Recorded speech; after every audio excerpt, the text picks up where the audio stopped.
আমাদের জীবন ব্যবস্থার মধ্যে ইসলাম থাকে, তবে সেটা একমাত্র হিসেবে নয়। সময়ের সাথে তাল মেলাতে গিয়ে আমরা সমাজী হই, এদিকে রোজা রাখি, অন্যদিকে আবার বৈশাখী উদযাপনেও সামিল হই। নিজেকে সাংস্কৃতিক অতি আধুনিক প্রমাণ করতে ব্যস্ত থাকি। ইফতার পার্টিতে হাজির হই, যেখানে ওয়েস্টার্ন কালচার মিলেমিশে একাকার। গানের আনন্দ তালে সেহরিতে অংশ নিই। আমরা নিজেদের ইচ্ছা, কামনা, বাসনা আল্লাহর নির্ধারিত সীমার মধ্যে রাখতে ইচ্ছুক নই। প্রবৃত্তি ও শয়তানের অনুগামী, অনুসারী হই। শয়তানের পথ পদ্ধতি বেছে নিই। কোরআন আমরা দূরে সরিয়ে রেখেছি। কোরআন পড়া, বোঝা, শেখা, জানা, মানা থেকে সাগ্রহে নিজেদের সরিয়ে নিয়েছি।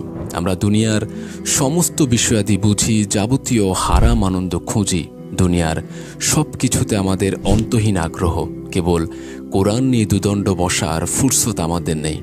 আল্লাহ আমাদের বোঝার তৌফিক দিন। আমাদের এই জীবন, জীবিকা, বন্দেগী, জীবন ও যাপন যেন আল্লাহর কাছে মকবুল হয়, মঞ্জুর হয়, পছন্দ হয়। গোটা একটা জীবন কাটিয়ে দেওয়ার পর বেলা শেষে যদি জানতে পারি আমার যাপিত জীবন আল্লাহর কাছে পছন্দ হয়নি, তবে এর চেয়ে দুর্ভাগ্য আর কী বা হতে পারে। তাই আল্লাহর সঙ্গে আমাদের সম্পর্কটা যেন মজবুত হয়, দৃঢ় হয়। সেজন্য কোরআনের সঙ্গে সম্পর্ক উন্নয়নের বিকল্প নেই।